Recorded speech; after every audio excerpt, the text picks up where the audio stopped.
test is in 4-part, Part 1, Part 2, Part 3, and Part 4. Now look at Part 1.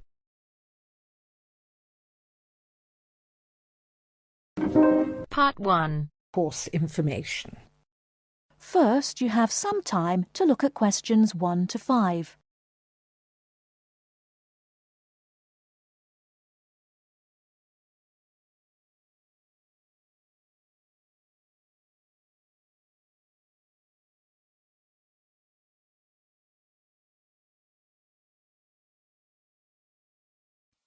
Hello, I wonder if you could help me. I am interested in enrolling in your MBA programme. Could you give me some information, please? Yes, of course. I'll take a few details first of all, and I'll give you a copy of our prospectus. Oh, that's okay. I already have one here. I've been researching the MBA courses in the local area, so I already have lots of course information. That's great. OK, so first of all, can you tell me your name, please? Yes, of course. It's Anne Horbury. Horbury, is that H-A-W-B-E-R-R-Y? Yes, that's right. OK, and what's your date of birth, Miss Horbury? The 22nd of May, 1981. That's great. And you were born in the UK? Yes, I was. All right, can you give me some contact details, please? Sure. My address is 26 Simon Place in Brighton, and my telephone number is 01903 714 721. Sorry, can you tell me your contact number once again? Yes, it's 01903 714 721. OK, great. And do you have a mobile phone number? No, I don't. Is it important? No, that's OK. I'll just write it on your form, no mobile phone. Now, just a few additional questions. Before you hear the rest of the conversation, you have some time to look at questions 6 to 10.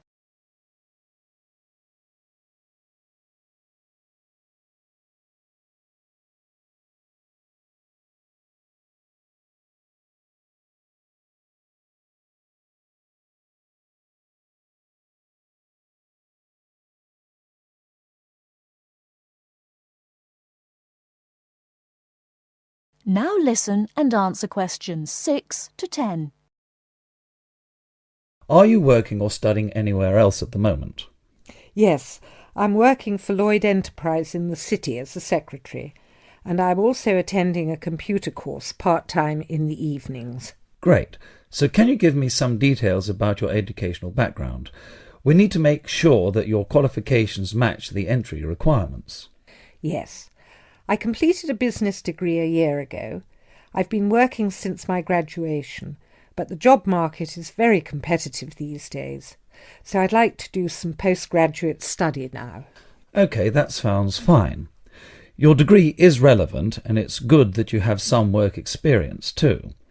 I do need to warn you, though, that our MBA programme is extremely popular and gets full quickly.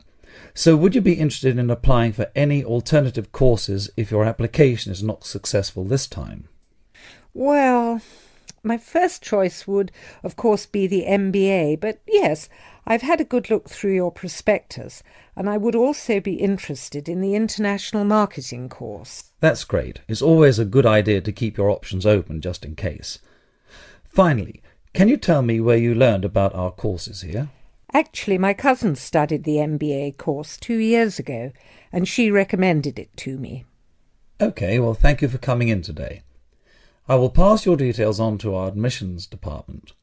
They should contact you this week with a formal application form, and they usually invite MBA candidates to come in for an interview. OK, well, thanks for your time. No problem. Good luck with your application. That is the end of Part 1. You now have half a minute to check your answers.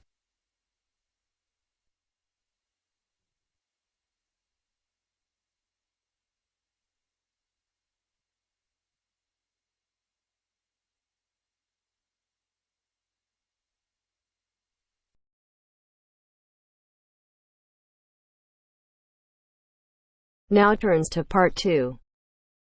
Part 2. You are going to hear a radio program about sport. First, look at questions 11 to 14.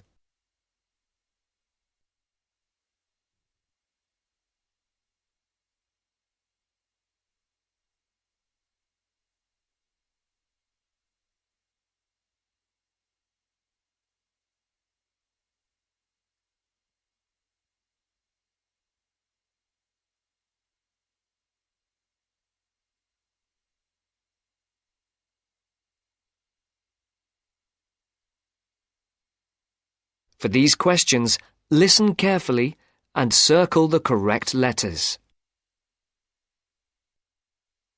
And now for our Mystery Personality of the Week and your chance to win one of our fabulous prizes. Last week's competition generated a huge response, and the first 5 answers pulled out of the bag will receive £100 worth of sports clothes vouchers. And if you didn't win last week, here's another chance. And this week's prize is even bigger.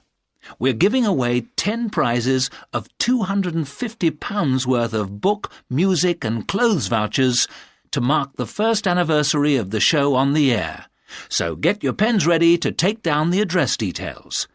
Just write the name of the person you think is our mystery personality and send it to Mystery Draw at the address Marcia will give you in just a second.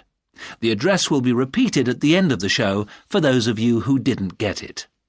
And so it's over to Marcia, who will tell you a few tantalizing details about our mystery person this week. Thanks, Mike. Well, here goes. Our mystery person this week is a very well-known footballer who plays for a famous club and has also played for his national team.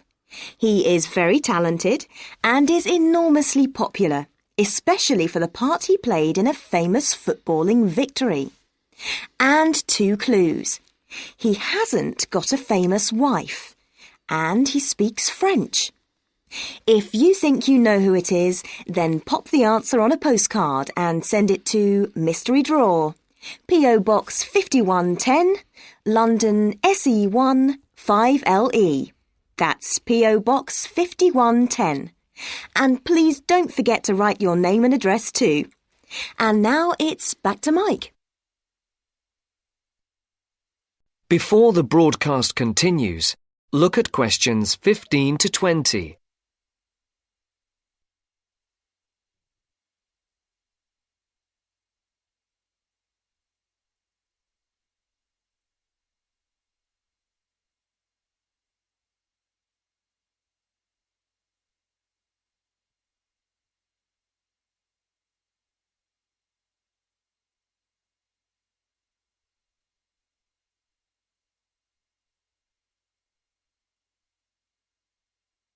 As you listen to the second part of the sports programme, answer questions 15 to 20.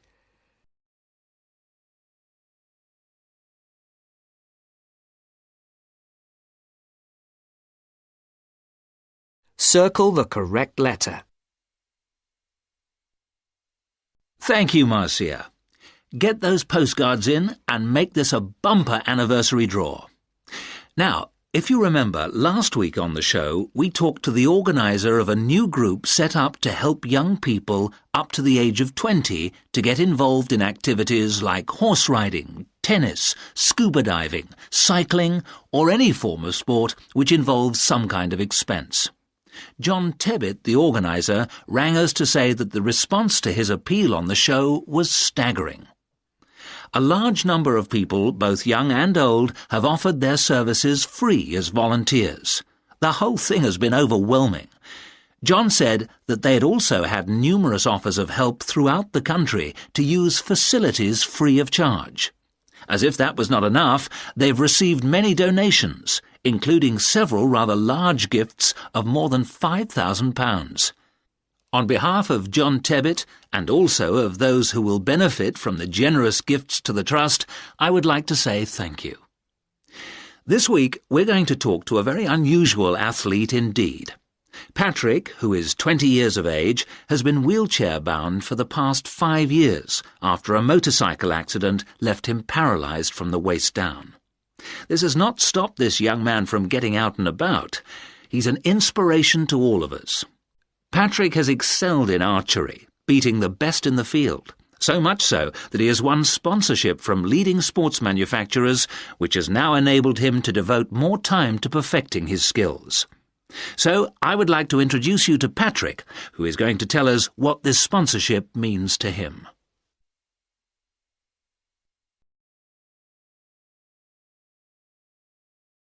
That is the end of part 2.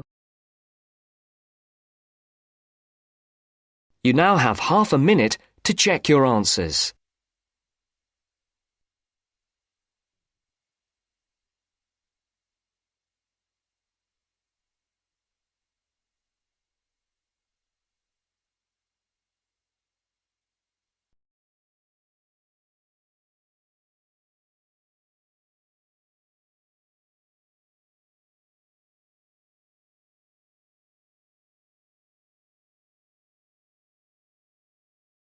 Now turns to part 3. Part 3. You will hear some students talking about their studies. First, you have some time to look at questions 21 to 24.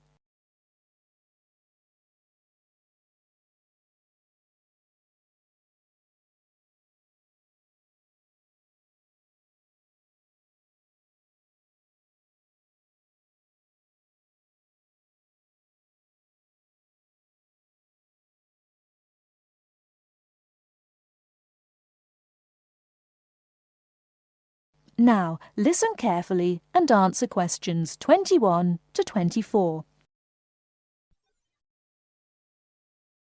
It was packed. There simply aren't enough seats in Theatre 4. There were people on the stairs, people in the aisles. I don't imagine everybody was able to get in. Was Jack with you? No, of course not. I saw him with a pile of journals in the library as I walked past. You haven't seen him because you've been in here in the kitchen drinking coffee all morning, whereas he has been studying hard. Not me. I've been in my bedroom reading for my assignment on education in the classical world. Very interesting. It was easier than I expected. I should have been at the gym training for my next race, but that'll have to wait. And did you find your first lecture interesting? Absolutely fascinating. We talked about this experiment. If you show a child a litre of water in a bucket and show him a litre of water in a tall container, he always thinks that the higher, taller but narrower container has more water in it. Hold on, what do you show him? Right. You show him two things. A bucket with a litre of water in it, and also a tall glass vase-like thing or any tall container. This also has a litre of water in it. Now, he will say that the tall thing has more in it than the short fat thing, that is, the bucket. And all children will say this, that is, up to about 5 years of age. You can then actually pour a litre of water from the bucket into the taller, narrower container, and the child will still say that the tall container contains more water, even though he's just seen the water come out of the bucket. And what's the point of that? Is it about measurement? No, it showed how children are quite unable to think logically. It's connected with my assignment. It's about cognitive development of young children over time. That's to say, it's about how they think. But didn't you do that assignment last year? No, I didn't. You see, I missed out on the first year when I changed subject.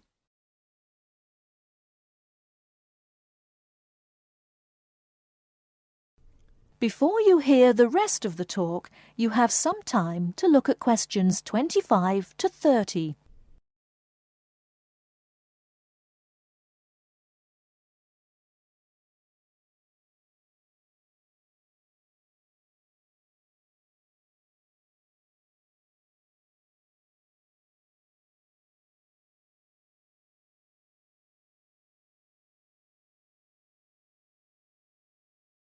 Now listen and answer questions 25 to 30. I started psychology in the second year, which is where I am now. Lucky you. I'm not so sure. I've missed out on a lot of the basic stuff like that, and I will have to catch up in my own time, so I'm relying on you. Oh yes, I remember. What did you study before you changed? I studied law. Why didn't you continue? I found some of the subjects interesting enough. In fact, the criminal area was fascinating in general. But a lot of the law is very technical. It's full of little details which can be very difficult to understand. And I've got a terrible memory too. I could never get all the rules and exceptions into my head. My number one hate really was international trade, which was a minefield of rules and exceptions. In fact, I think it was a complete nightmare. But law is such a popular subject. Lots of people would like to study it. I'm sure they would, but they often don't realise that it's very book-based. You spend most of your time reading about famous cases sitting in a stuffy library, and very occasionally you get out to a lecture or maybe a seminar. What do you find that's better about psychology? Most of all, I like the experimental psychology we have to study. This involves doing something, so it's practical, and with any luck you can make a small, very small, contribution to knowledge. And it is so useful in many careers, for example, business, commerce, education. Law is too, you know. Yes, but the training is so long. You have to spend at least another 2 years on a professional practice course before you can start working. No, I'm happy with psychology. Well, as a psychology student too, I must say I agree with absolutely everything you've said, of course.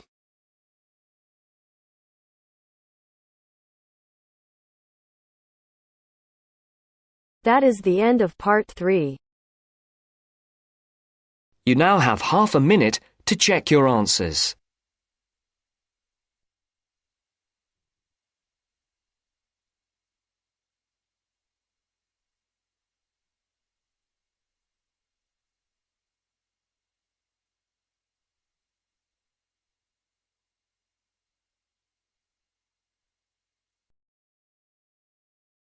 Now turns to part 4.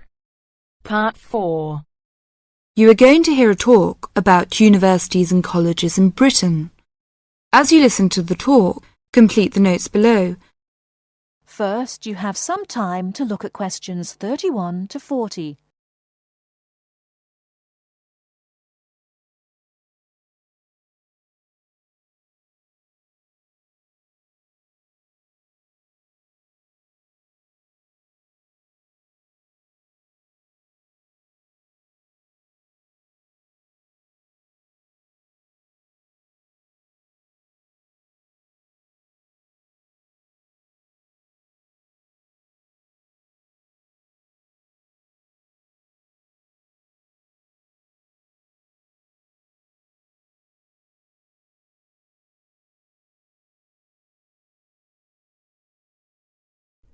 Now listen carefully and answer questions 31 to 40.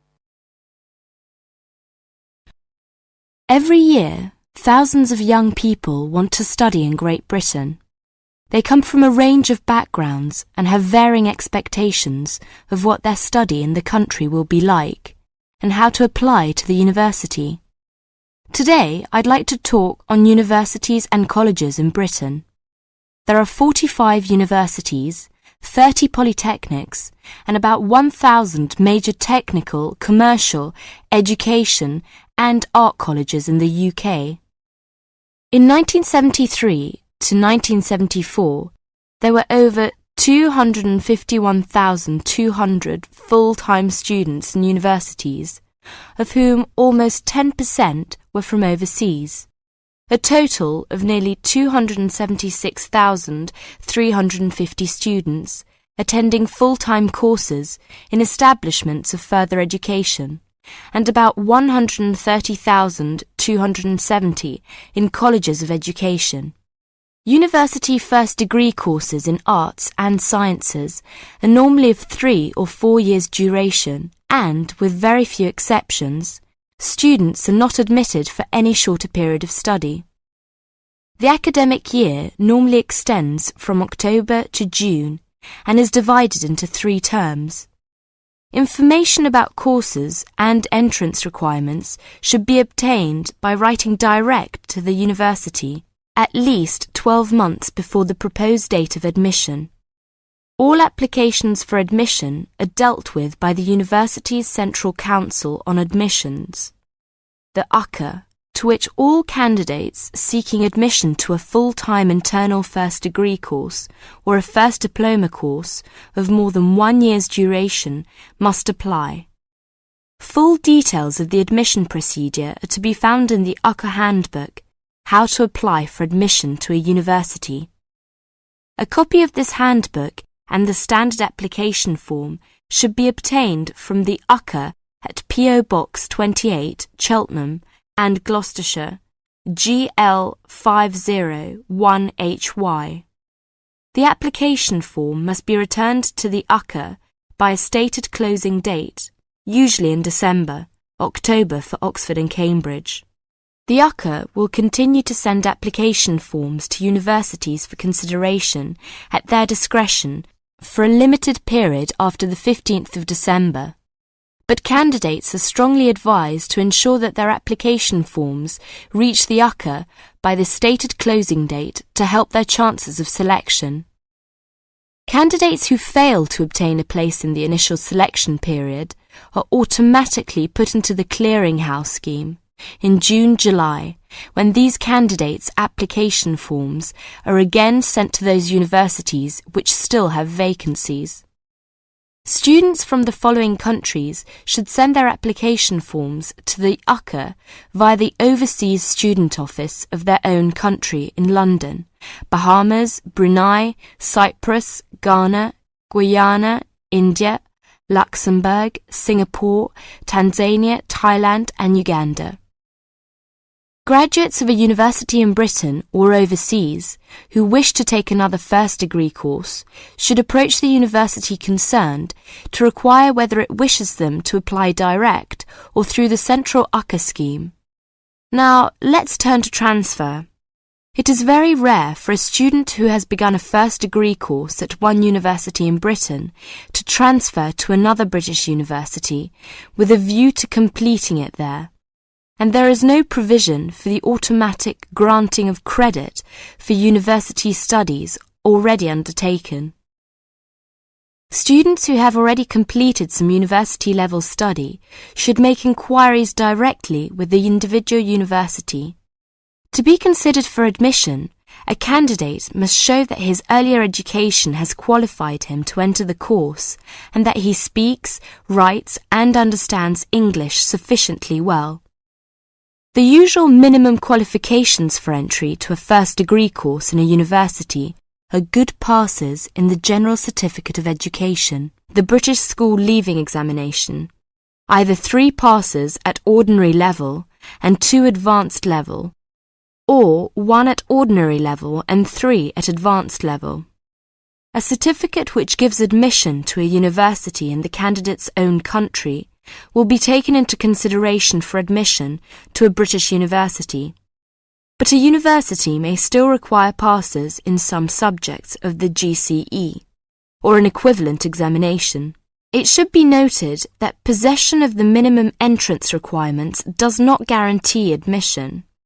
Selection is competitive, and each application is judged on its merits. The British Council offices overseas and the Schools Council, 160 Great Portland Street, London W1N 6LL, are prepared to offer advice on the acceptability of specific overseas qualifications in place of the British General Certificate of Education. A copy of the original certificate and, where appropriate, an approved translation should accompany all inquiries. That is the end of part 4. You now have half a minute to check your answers.